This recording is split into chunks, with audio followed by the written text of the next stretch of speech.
Hello, hello, hello, hello, everyone. Welcome to another episode of Sree's daily global COVID-19 show.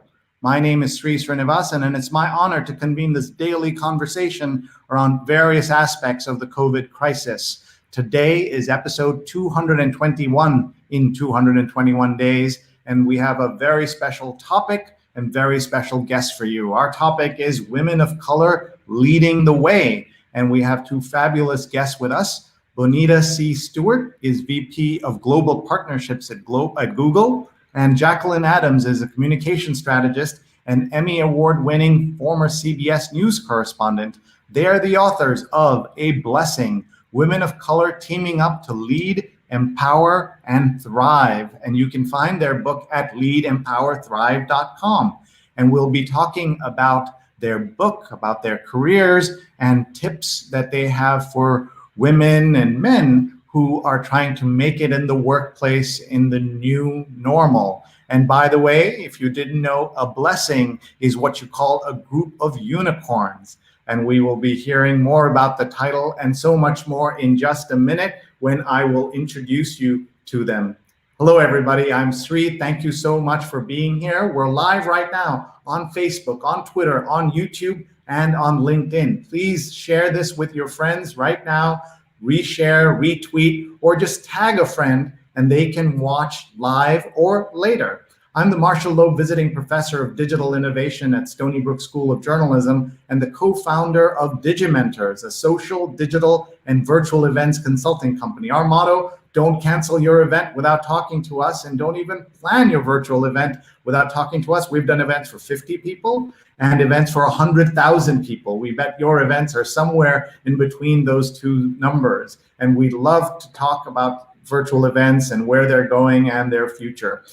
You can write to me right here at sree@sree.net. If you haven't seen the show before, we are on episode number 221. In the first 215 episodes, we've had more than 1 million viewers, 156 million social impressions, 386 guests, 228 of them have been women, and we want to keep upping that ratio, and today we're going to do a little bit of that. We have had guests join us from 68 cities and 20 countries, including the chief scientist of the World Health Organization, another great woman leader, and we can be found on YouTube where all our archives are, so youtube.com/Sreenet, and we're in partnership with Scroll Global and Scroll.in. Please check them out. We're able to do this because of our awesome sponsors, so big shout out to them, and to our producers at Rose Horowitz 31 and at Vandana_Menon. Please follow and check out the work of Rose and Vandana, who are tweeting and sharing and helping produce this show.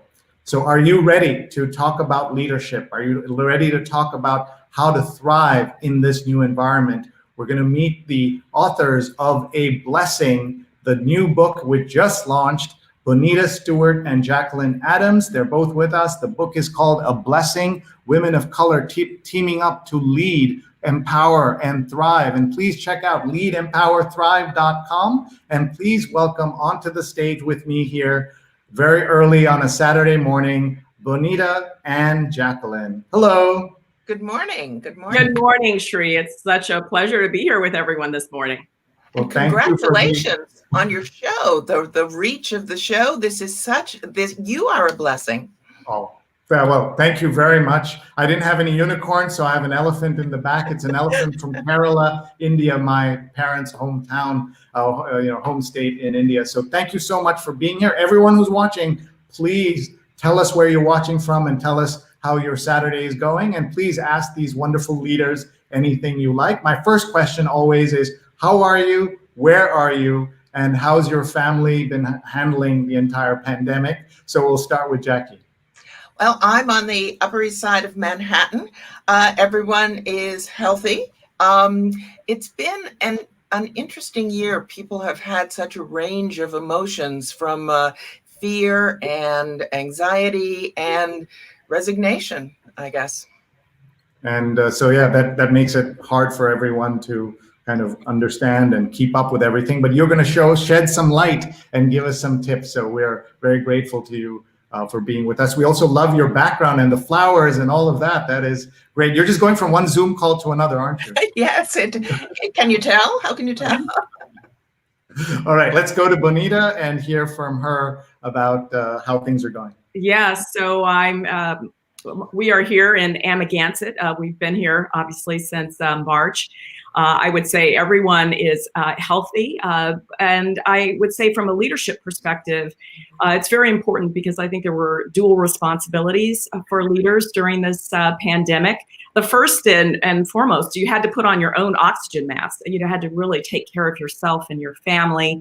And then from there, leading during a crisis, you find yourself, you're leading from the front. There are many folks on the team, may not have actually been through a crisis. And so it's so important for leaders to make sure that they are stepping out front and providing that vision and clarity and prioritization that teams need during times like today. Well, that is just great to know that we will get some insights into those topics. By the way, I don't know if you know this, but you suddenly have a bunch of the same books behind you. Did you know that? How did that happen? Yes. Well, great to see the book. Tell us a little bit about the book, Bonita, and then we'll hear from Jackie as well. Sure. I think it's important to tell a little bit about our journey because Jackie and I are leading in a way, and the mantra of the book, which is teaming up. So we're both Harvard Business School alumni, and we 2 years ago, we had a notion of creating a new and more optimistic yet a realistic narrative for women of color. And being MBAs, we decided that data matters. And so we did conduct some research, which we'll talk a little bit about later. But it's important to know that we started this over 2 years ago, thinking about a new way to approach leadership, women of color, and also thinking about our allies as well. And so that's how you came up with the book. Let's look at the title and tell us about the unicorns as well, please. Well, in terms of, as you said, when you think of a flock of birds, a gathering of unicorns is called a blessing. And that is why we were interested in providing a positive narrative, because in so many ways, as women of color, we are winning. We represent, $1 trillion in terms of consumer spending. If you look at entrepreneurship, American Express did a study from 2007 to 2018 that showed that Black women-owned businesses grew 164%.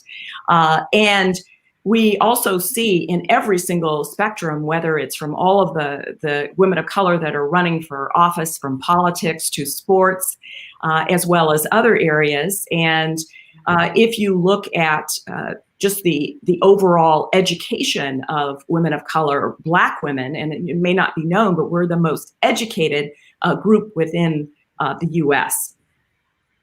Wow, that is important to hear. So tell us a little bit about that statistic, because I don't think people would know that.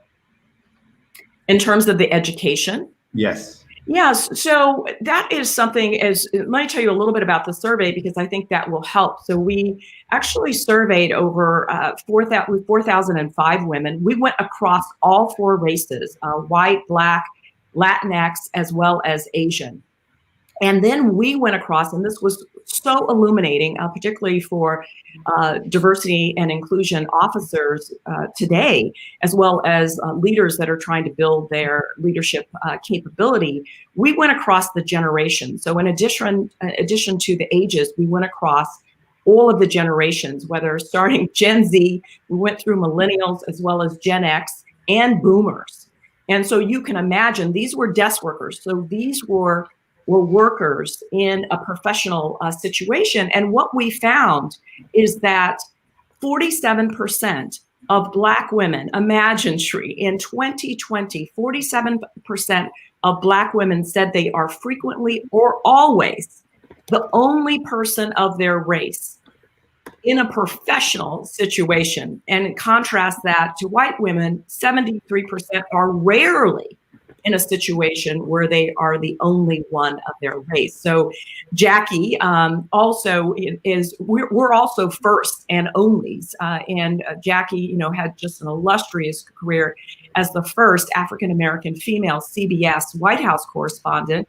And then I similarly was the first African-American female vice president at Google. So we put our arms around the onlys, as part of this book, to lay out for this educated class, an opportunity to think about their careers, how they could ascend, but more importantly, what would be the advantages of teaming up across women of color, as well as bringing in allies, because allyship is actually absolutely critical for career success. Well, thank you. And Jackie, before I bring you on, let me just read some of these incredible comments here and testimonials. Bonita and Jackie leave us with an important call to action: becoming and empowering true allies committed to greeting, welcoming, and embracing women of color into centers of power. And this is from Ken Chenault, the former chairman and CEO of American Express, who knows a little bit about being the one and only, in many situations, an African-American leader on Wall Street at a time when it was not at all common. And we're seeing that this is an issue, obviously, for many kinds of folks. A long overdue playbook for teamwork among women of color by two savvy HBS alums who have shattered the glass ceiling. So Jackie, over to you, and if you want to tell us about the journey and also respond to some of the thoughts from Bonita. Right. I'm so grateful to Bonita. For maybe 30 or 40 years, I'd been urged to write a book, but I didn't want it to be just about me. I didn't want it to be strictly a memoir. And Bonita reached out to me to explore this issue of teaming up. We discovered that there's so much similarity in our personal backgrounds, and our styles are slightly different. Bonita is a very accomplished technology executive and leader, and I'm kind of a recovering journalist, but we're both HBS alums, so our skills meshed. And our story, we have a thesis of leadership, and then we thought it was important to undergird that thesis with hard data. But we also then use anecdotal examples from our own lives. But we also reached out to 8 of our fellow HBS alumni. And just as the men do, we reached out to our friends. So it's a very rich sampling, I think. And it's a story that maybe hasn't been told as often as it could be. Yes, there you're looking at our colleagues, our contributors. And the years of graduation, we too reached across the generations. I graduated from HBS a long time ago in 1978, but one of our contributors just graduated this year. So it's quite a robust cross-section of experiences. But the bottom line is that for too often we have been the onlys, we have been unicorns, but there's a flywheel happening. There is a change that is irresistible, and we think that inclusive leaders, successful leaders of the future, will embrace some of these ideas and win the proverbial race for talent. The population of this country is changing so quickly. As Bonita said, it's the Census Bureau that reports that African-American women are the most educated slice of the population. I'm in New York City. Already 60% of the population here is Black and brown.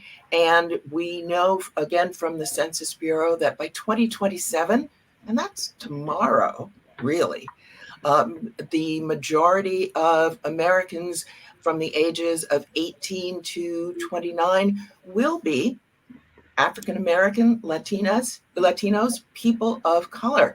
And so companies are needing to find and hire these young people. But also part of our message is that they're going to need to find ways to retain them. Our survey found that vast majorities of these slightly younger particularly African American and Latinx young people, expect their managers and their supervisors to have major influences in their careers. And even more importantly, these younger workers embrace the notion of sisterhood. They aren't going to be in their offices by themselves. They want to interact. And inclusive leaders are going to have to find a way to embrace that desire for connection. These young women are also incredibly courageous. They are incredibly confident.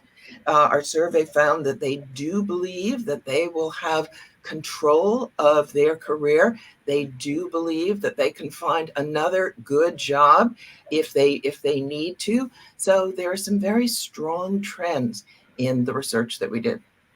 Thank you so much, everyone. Please share this conversation. What a great opportunity to learn about what's happening in the world of business. And we want to hear from you. Tell us about your story and tell us where you're watching from.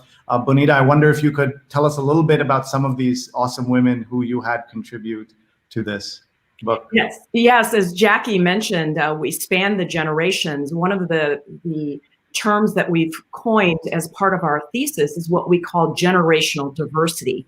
And so it was, if we think and look at the contributors going from 1978 to 2020, we also spanned all industries. We have some that are entrepreneurs, which was very important based upon the data that we've gathered, as well as those that have risen, in corporate America. We have board members that are part of our contributors. And so across, whether it was retail, financial services, entrepreneurship, every single category was covered. And then these anecdotal stories were interspersed in our chapters throughout. So whether it was when we're talking about the importance of having stretch assignments, having one of our contributors actually share why it was so important to make that pivot and to take that could be a risk, which really wasn't, and why that was so important to do that. And then at the same time, someone talking about how allyship and sponsorship is important as part of their overall career. So these stories, as Jackie mentioned, we didn't want it to be just a memoir. We wanted this to serve as an actionable playbook for women of color, but also for the observers, the supporters, and the allies. So we have a full chapter on dreaming of allies. And this is an important aspect because we do want a blessing to be for everyone, not just for women. It's for male leaders as well. So we have a letter that we write, to male allies, and we speak to them in terms of what are some of the things that they should be doing to increase their capability. And an example of that is Jackie and I did so much research, but there's a Deloitte study, which is, I think, one of the best. It's a global survey. And in that particular chapter, where we talk about inclusive leadership, we actually provide a few traits. I won't go through all of them, but there are a few that are so important because leaders want to know, particularly in a time of a dual challenge for leaders with the pandemic, as well as just the racial injustice that we've seen. Leaders need to know how to build their teams, how to hire. And as we talked about, the stat of being the only really hiring in multiples. And so there's three areas that I would focus on for inclusive leaders. And as I said, it's brought to life through our contributors, but one is commitment, making sure as a leader, this is where it all starts. It's driven by your values and you just need to show up. It's also important to develop cultural intelligence. So if you think about from a leadership perspective, there's IQ, then we went through EQ, Sree, you probably remember, EQ, emotional intelligence. Sure. And lastly, what we're seeing is CQ, which is cultural intelligence, which is going to be important. And as well as managers need to be courageous now.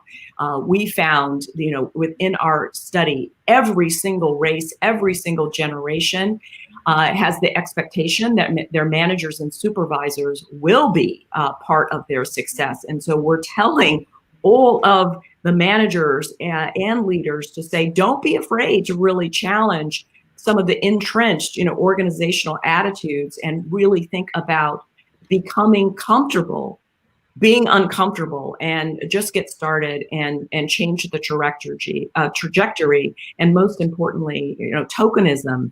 It's really over. It shouldn't be one and done. Hire one. No, it should actually create a sense of belonging for everyone on the team. Oh, such great insights. Thank you so much. Everyone who's watching, please share this conversation, tag your friends. They can watch live or later. We're going to do what we call our global tour. People are watching from around the world. We're going to read their comments and put them on the screen here. Jonathan's watching from the East Village, where he's got a scary Halloween mask already on. Jonathan has been watching 221 episodes, so he's a loyal viewer and great friend. He's watching from the East Village. I presume neither of you have been to the East Village in about 7 months. So any memories of Lower New York that you want to remind? The restaurants, the galleries, the art. The Lower East Side is fantastic in terms of the East Village. So yes, I have some restaurants that now I'm salivating, thinking about all that wonderful good food. and I'm thinking I have a young friend who is a rising star artist. Her name is Jordan Castile, and her first exhibit was on the lower in the East Village, and it was actually maybe the first time I went there. I went to a street I didn't know existed in Manhattan. It was such a wonderful way of discovering the city. But Jordan is a rock star, and she was my first venture to that neighborhood. Very nice. And now for something different, Tallahassee, Florida. Paula is watching from Tallahassee. Have either of you been? I may have covered a hurricane in that region perhaps some years ago. I think they have them frequently there. So. And let's see, Mahmood is sending some love, and Sujana Chandrasekhar says hello on a crisp fall morning. She's a surgeon who hosts a show on Sundays called She's on Call, about women. Doctors are always on call with their patients, but also with their families and everything else. So please check that out. She's on Call on Facebook, Twitter, YouTube, and on LinkedIn. Mahmood's watching from Jammu and Kashmir. Deborah is watching from DC. A favorite DC memory, without maybe getting into all the politics, but you're welcome to get into the politics if you wish. So let's start with Bonita. Oh, actually, I have. I went to undergrad at Howard University, and so I spent my formative years in Denver. So going to DC was such a journey, in the sense that being in the Capitol, I would go study in the Library of Congress because I thought being surrounded with the history and the books. And so I would spend a lot of time, I'm a patron of the arts, and going to the Kennedy Center, but I have such vivid memories of my undergraduate days in DC, and pursuing knowledge in so many different ways and so many different institutions. And you just took me down memory lane. Oh, that's so nice. Let's see here. We have a viewer from Alexandria, Virginia, so near your old haunt in DC. Rosala is a great friend, and we were there at our house just last year. It just feels like a long time ago when we used to be able to visit people and be around folks. Pradnya is also we have a lot of DC viewers, as you can see in the DMV, they call it. It was not a phrase that I was familiar with until we started doing these shows, and people, again, and Jay is also watching from DC. You folks have got a big DC audience. Well, I lived there for a decade. I love this technique in your show of hopscotching around the world. This is wonderful. No, I lived in Washington for the first 10 years of my career at CBS News, and covered Capitol Hill in the early 80s. And then in 1984, I was on the campaign trail the entire year, covering first Senator Gary Hart's campaign, and then Jesse Jackson, and then Dan Quayle, and no, not Dan Quayle that year. But anyway, I covered the second Reagan administration, and then we were on the Bush campaign, and then the beginning of the Bush 41 administration.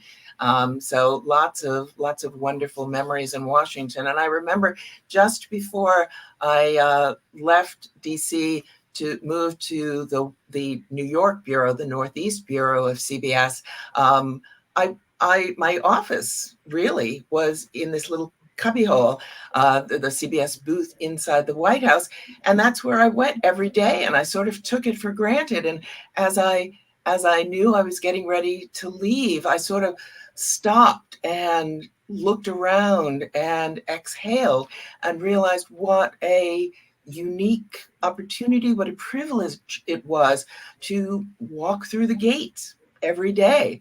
I can remember before I left looking at the Lincoln Memorial and looking at the Washington Memorial, and you just rush around so much and you don't really pay attention. And it's important to stop and acknowledge this country's history and our role in it. So I love Washington. And after moving to New York, when I would go back, I would feel like I was in big sky country, because there aren't the skyscrapers there. So that's true. You had a front row seat in so many historical events. I'm having flashbacks to the story about Gary Hart and his implosion as a candidate, and Jesse. Yes. And Jesse Jackson running for office. And so let's acknowledge a big historical moment now, where we have Kamala Harris, who is the first African American and Asian American a major party candidate for vice president in the U.S. And so if you want to just talk about that a little bit and your own reactions to it. I also, whenever we talk about Kamala Harris, we also need to acknowledge Shirley Chisholm and her landmark run for the presidency. Many of our viewers who are so international may not be familiar with her story, but it's all part of a journey, isn't it? Well, quite honestly, 36 years ago, I don't know if you can see over my shoulder here, that's a poster that was created during Geraldine Ferraro's campaign in 1984. I covered her campaign, and I've been reflecting how different the media reaction, the political reaction to a female vice presidential candidate has been. Ferraro was the first. Kamala Harris is in many respects a first, but also the second Democratic female vice presidential candidate. And I think it's striking. One of the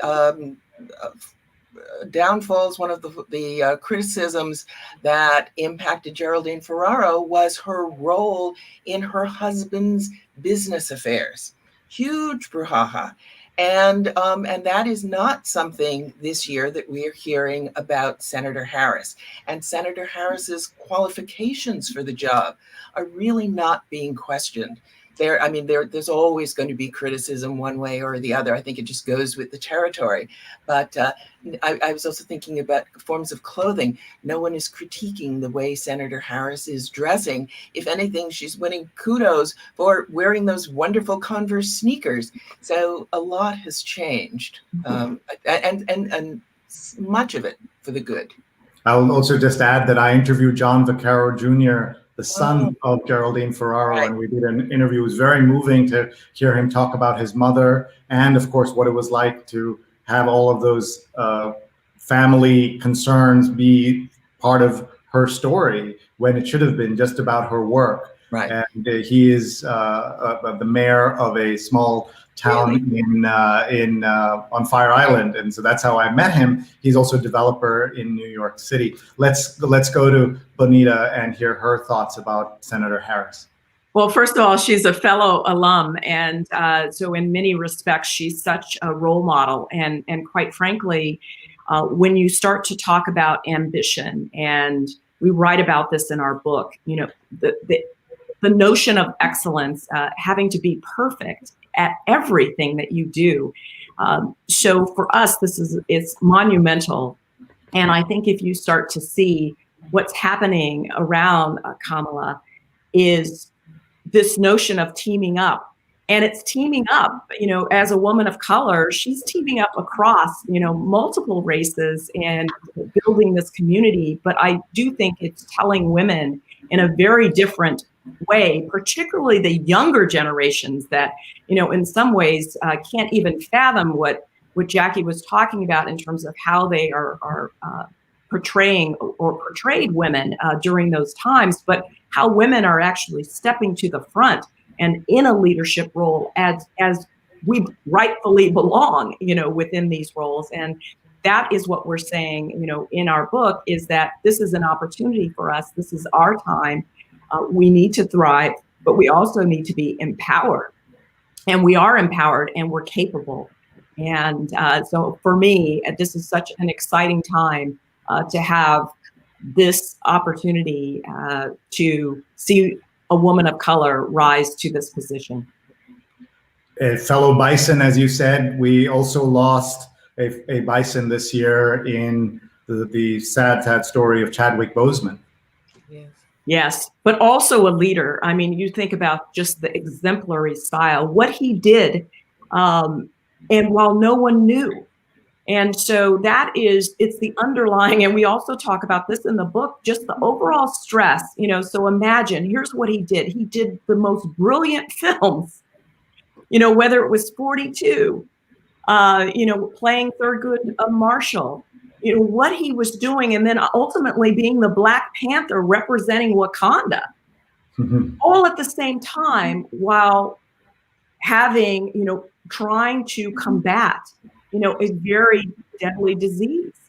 And so that is what we're talking about within the book, is the fact that there's so much we have to contend with. There's so much underlying stress as a woman of color, leading and ascending. And so we do need to make sure that as we look at some of the onlys, we need to surround them so that the collective is more. And there's so much power and warmth in having a collective versus being an only.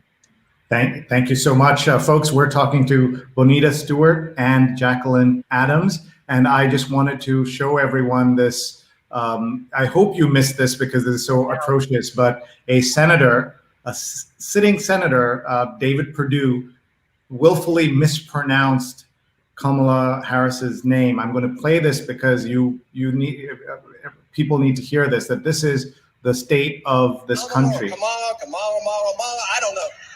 Whatever, and Kamala, or what, Kamala, or Kamala, I don't know. Whatever.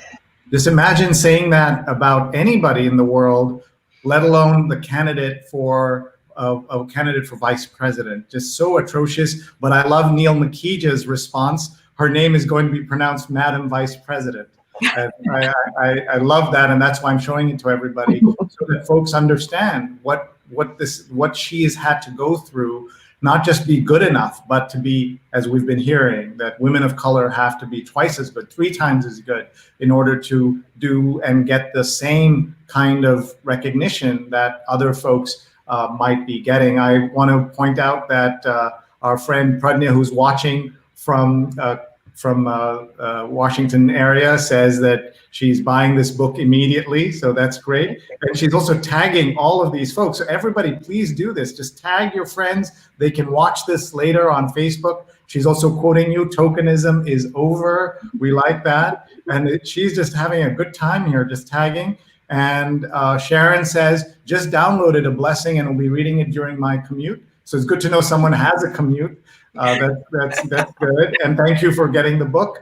And then Pradnya is correcting me. So I'd love to hear your thought on this, saying Kamala Harris is not African-American. She is Black of Caribbean origin. So Caribbean origin. Tell us about that so that folks who are watching who may not understand, and where do you come down on this particular idea of identification and identity? So we'll start with Jacqueline on this. Well, I think anybody who sort of looks like me, I'm going to call them Black and embrace them. And anybody who's being criticized or ridiculed by a sitting United States senator from Georgia is a sister of mine. There are lots of different distinctions. Obviously, Senator Harris also has very strong roots in the South Asian community.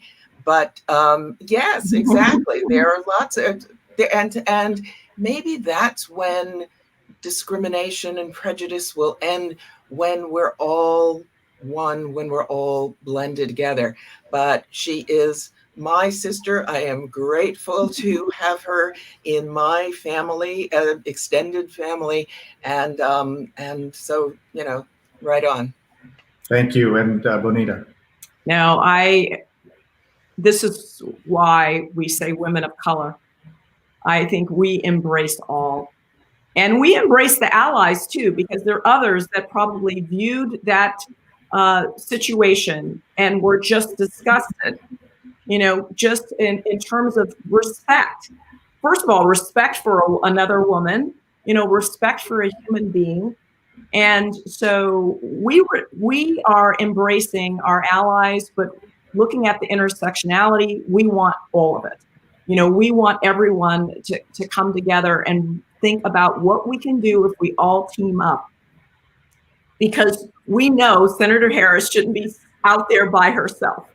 We are going to surround her. We are going to make sure that she has the proper support that she needs. And that's what teaming up is all about, is about making sure that we are supporting one another and looking across all of the races, looking at our allies. You know, teaming up is not just for one race, it's actually for all, if you think about the power of the collective.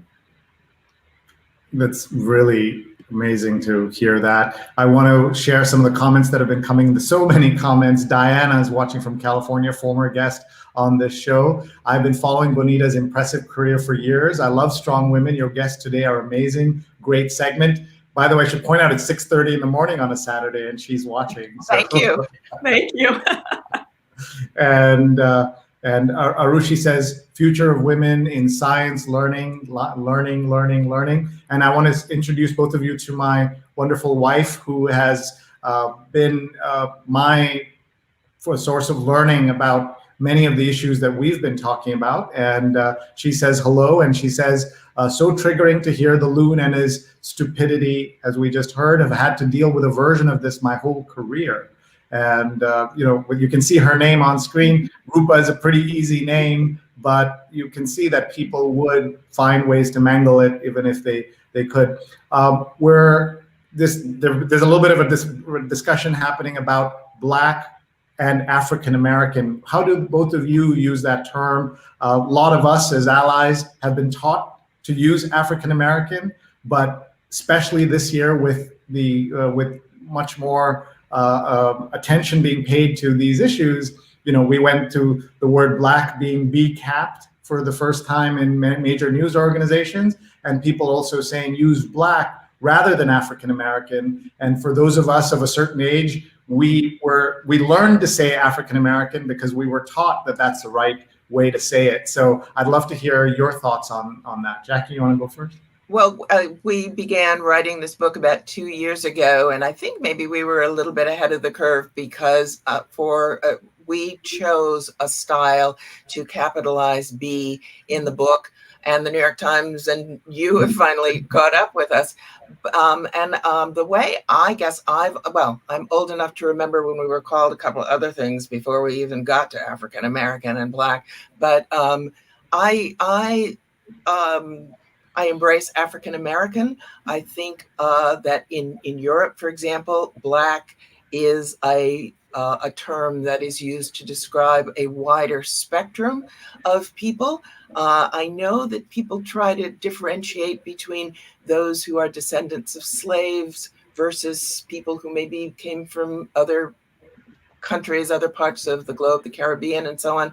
But again, we're all allies. We're all in this together, and we all rise and thrive when we work together. So I choose to look at the similarities rather than the differences, and I don't get too bothered about anything except, you know, being called what we used to be called.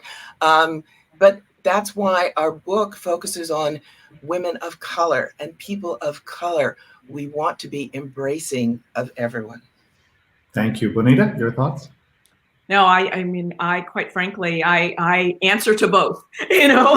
So but I do think one of the things that we will probe, we looked at, people had to opt in. And so in our survey, they had to opt in: Black, Latinx, you know, Asian, white.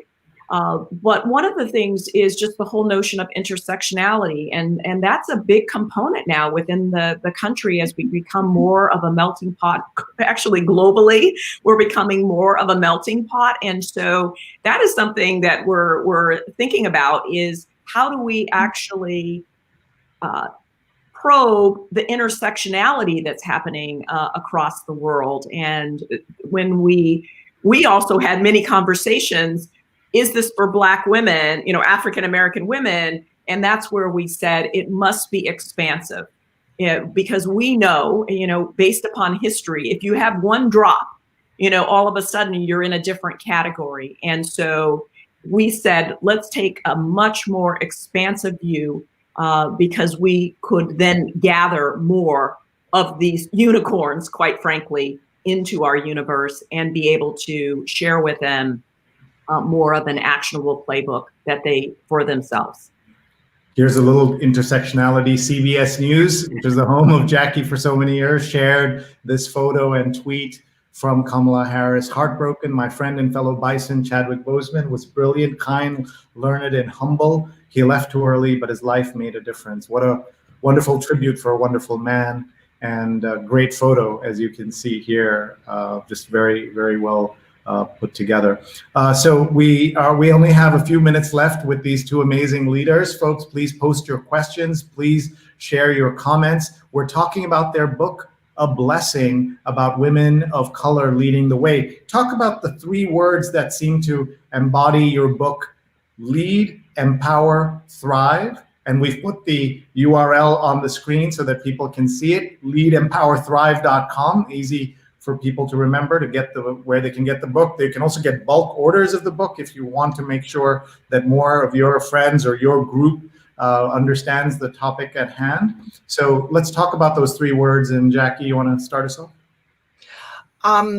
You know, we've been talking about imagery and culture and the way Black women and women in general are perceived.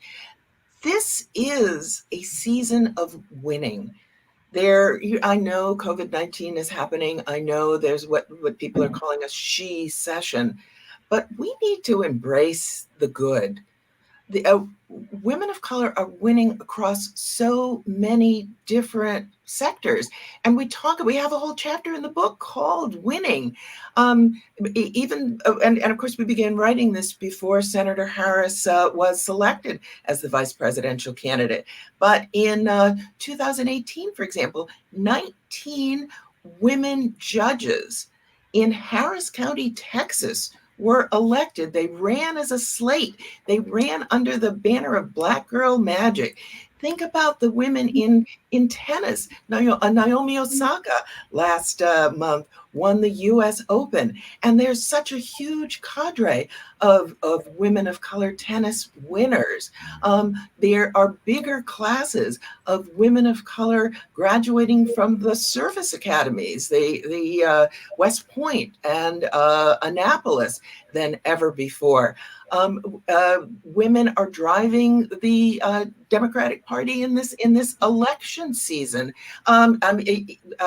Joy Reid has just become a major anchor at a major station in a major network in prime time, and even this is slightly superficial, but all 4 beauty queens in the United States right now are women of color. It would be so easy to focus on the negative, but we want to focus on the positive.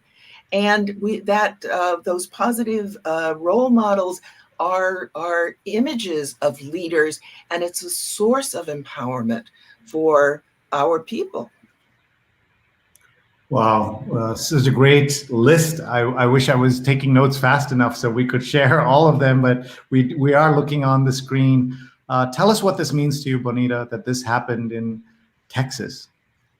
Well, I mean, I think in terms of the judges, we say in our community, preparation meets opportunity. And one of the things, even as Jackie and I looked at our own personal history, we have our own history with our families. And so this is historic. We were influenced and inspired by our fathers. And so my father was one of the first African Americans, U.S. Air Force pilot, who flew the B-58, the world's first supersonic bomber, and he was a pioneer. So Sree, going back to the lead, empower, and thrive, I was able to drive my career through divine intervention. I was in South Carolina, and I found a paper that my father wrote, and it was a speech, and it was called The Trail to Success. And so he laid out in this speech, which we put his entire manuscript in the book, but he lays out the 4 C's. And I think about the judges, the judges had the 4 C's. Anyone can use the 4 C's. They had concentration. They were looking at their discipline and focused on it. They had courage to probably take a different route, what I would call the road less traveled, the fact that they would take a different road. The other is culture, being very open to new opportunities, thinking about, other ways that you should be embracing others. And then lastly, the last C is just around character. And think about those judges and what they are going to do. And the character is going to mean so much for having them on the bench, but how they show up on the bench and their character will be important. So we see that, the trail to success can be the 4 C's. It can be concentration, courage, culture, and character. Thank you. Let's see, lots of comments still coming in. Mark says, greetings from Durham, North Carolina. So either of you want to share a North Carolina memory? My father grew up and was born in Roanoke Rapids, North Carolina. And my father was a tremendous influence in my life too. Bonita and I knew each other slightly before we came together for this book, but we discovered so many similarities, even going back to our great-grandfathers, both of whom were born into slavery, but became successful businessmen after the Civil War. And both of our grandfathers achieved multiple advanced degrees. And Bonita just talked about the influence of her father. I could talk about the influence of mine. But because of this connection with our fathers, we also asked a couple of questions in the survey. And it turns out that Black and Latinx women whose fathers were specific role models in their growing up achieve higher levels of education and earn more money. So fathers should spend perhaps a bit more time with their daughters, because it will reap rewards in the end. But I just want to share one idea that my father gave me, because you referred to it actually earlier in the conversation, Sree. My first conscious memory was of my father saying, when you were Black in America, to be equal, you have to be superior. And that was the recognition of institutional racism so long ago. But my attitude was not that that was an unfair or too difficult burden. My attitude was, well, is that all it takes? Because the world standard is just a C. It's just passing. And what's more important than giving a little bit of extra effort? And it has its rewards. It gives you confidence. It gives you, it's courageous to try a little harder and see those results. And then you're in control. Thank you so much. We only have a few minutes left with you. I want to tell you that Girl Genius says, thank you for including Asians in the work that you did.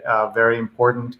And Loretta says that this has always been my environment, when you were saying earlier about being the one and only. And Girl Genius says, I love this, can't wait to read it. Being the one and only. Ellen says, hello from New York City. And again, Pradnya just tagging. We love that she's doing that. Mark, who has been a guest on my show, talking about how we can be allies of the Black community. He said, "My mother, now retired, was the first president of the Golden Leaf Foundation and a leader in the nonprofit world. My grandmother on dad's side founded the Black Library in Raleigh. Lots of women are friends who are friends in Durham. Sree, meet one of them. I met one of them. The mayor pro tem of Durham is a Black woman, Jillian Johnson, who is terrific. And mom lives in Rocky Point, which is near the Roanoke Rapids." So Mark is just sharing some of his thoughts here, and I'm lucky to call him brother, and just so happy to have all of these folks watching today and sharing so much about their journey as well. I'd like each of you to talk about the book again, so that we can make sure that everybody who should be reading this book, which is everyone, gets a chance to know about it. And I'll show the book again on screen. So let's go to Bonita to tell us about the book again. Yeah, so think of this as a new narrative for women of color, but also think about it, we call it Sisters as a Service. So we're creating our own flywheel. And so it's so important for us to be able to refer one another, have transparent conversations, feedback. You know, the conversations that happen in the back room, we need to bring them to the front room. We need to tell each other. We need to make sure that we're communicating so that we can create a sense of belonging. We know that there is a need for sisterhood, but what if we were to team up and across all women of color and bringing in our allies? Imagine the flywheel. That's what when you think about technology, we call it SaaS, Sisters as a Service, but when you think about enterprise software, it's software as a service, but that is because it's scalable. And so we actually can change the narrative. We can change the 47% by taking the power of the collective. And so that's what I would say with the book. It's a playbook for women of color to create a flywheel for Sisters as a Service. We should be coming together to team up and bringing our allies along because we need them as well. To remind us the 47% number? 47% of Black women are frequently or always the only person of their race in professional situations. So let's change that number and hire in multiples. I love that. Let's go to Jacqueline. Well, I would say this is a joyous journey. Again, this is a season of stress and distress, but there's great joy in this sisterhood. There's great power in this sisterhood. The pale blue on the cover of the book is a reference to the hate blue that slaves would paint on the ceilings of their porches to protect them. This is an important journey forward, but it reaches back to the strengths of the successes of our ancestors. Be joyful and enjoy the journey going forward, because we are winning. Mm-hmm. Thank you. And for those not familiar with that term, haint blue, H-A-I-N-T blue was the name of the color that was painted on porches this was considered, this is a tradition in homes of descendants of slaves and others. That's why we chose the color for the cover of the book. That's why the title is, and the binding of the book are in that color. Beautiful. So great to hear about that. We just have a couple of minutes left. What is your advice to young women who hear about your success and think that today's America may not be as open as they had hoped or are hoping, or as optimistic as some of us are being? Change it. Do it. Well, how could there be less opportunity for progress today than 50 years ago? This is your time. I would also add to that just the generational alliances. We shouldn't just go in our own separate lanes. That's one of the things that we uncovered with the book. And as we looked at symbiotic relationships, we went back to our heritage. And so if you look at the zebra and the ostrich, in Africa, they travel together. And there's a reason why they travel together. It's the zebras they actually can smell predators. And so zebras, are looking out, but the ostriches, and we think about the ostriches in terms of just the younger generation, quite frankly, everything of change that's happened in our country, it started with those that were young. And so they're the ostriches, and the ostriches can see extremely well. So imagine traveling with someone who can smell predators and then someone who actually has the vision. And so that's really become the metaphor for generational alliances. And so we say, let's not have separate lanes across the different generations. This is also part of teaming up, is having the generational alliances so that we can all go further and farther together.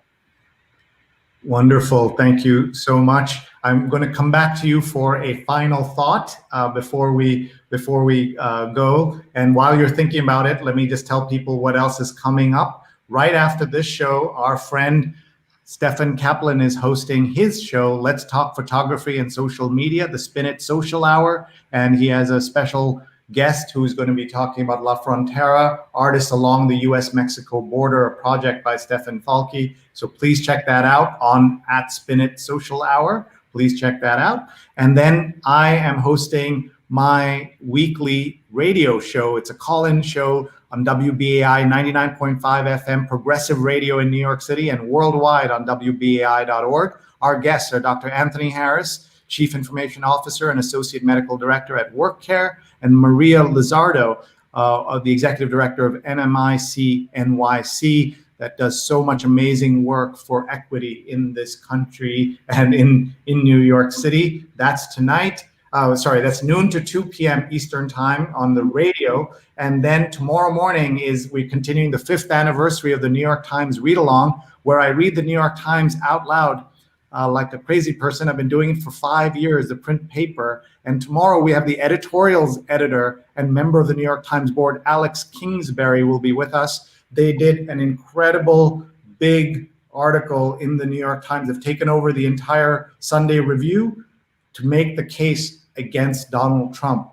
unprecedented in what they have done. And we'll be reading the paper out loud and celebrating 5 years of the New York Times Read Along. And then when that's over at 11 a.m., so that's at 8:30 a.m. Eastern, and at 11 a.m. Eastern, we will be working with our friends, Dr. Sujana Chandrasekhar and Marina Kurian. She's on call. They have two terrific guests with them, an orthopedic surgeon and a medical student.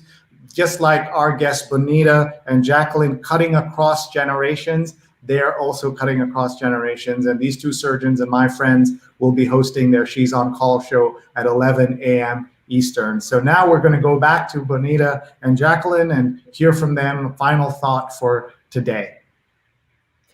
Well, I've been listening to you, Sree. I'm so grateful for all that you're doing and for this opportunity to appear with you today.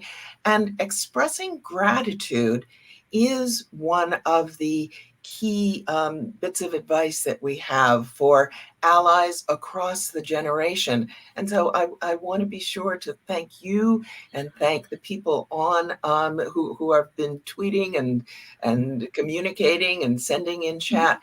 This, as Bonita said, we go so much farther together. And I'm grateful to be on this journey with Bonita, and I'm grateful to be on this journey with you, Sree. Thank you so much. This means a lot. And Sharon says, yes, we are winning. So over to you, Bonita. Yes, I also express gratitude, Sree. But as I look at everything you've accomplished and just the diversity of all the things that you're doing, and there's just you're having such an impact on the community. And so what I would say, to everyone is just, you can't imagine what it takes to have impact, and sometimes it's just getting started. I mean, one of my favorite quotes is Peter Drucker, and he says the best way to predict the future is to create it. So Sree, you are creating the future. You are bringing on and you're bringing messages to the world, and so you're creating a new destiny for all of us. So we're most appreciative.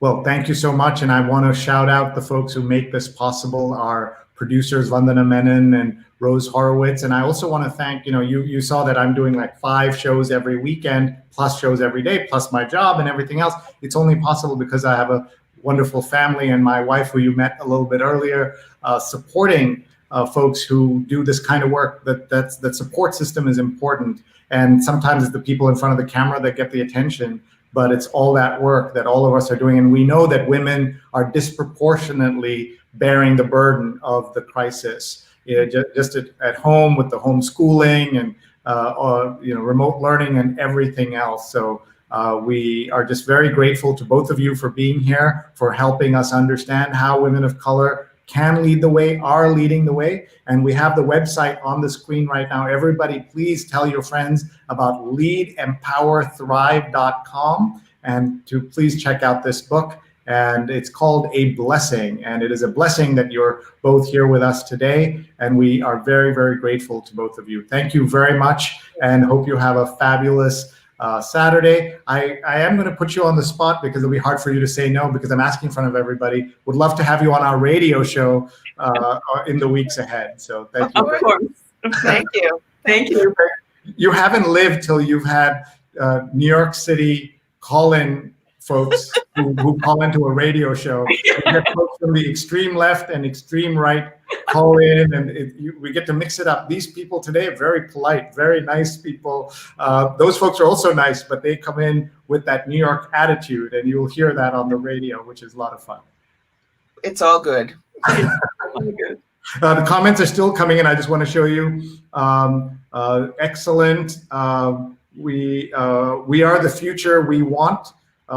Thank you so much. Ellen says terrific. Debbie from DC says a great session. So on that note, we will end and say goodbye to both.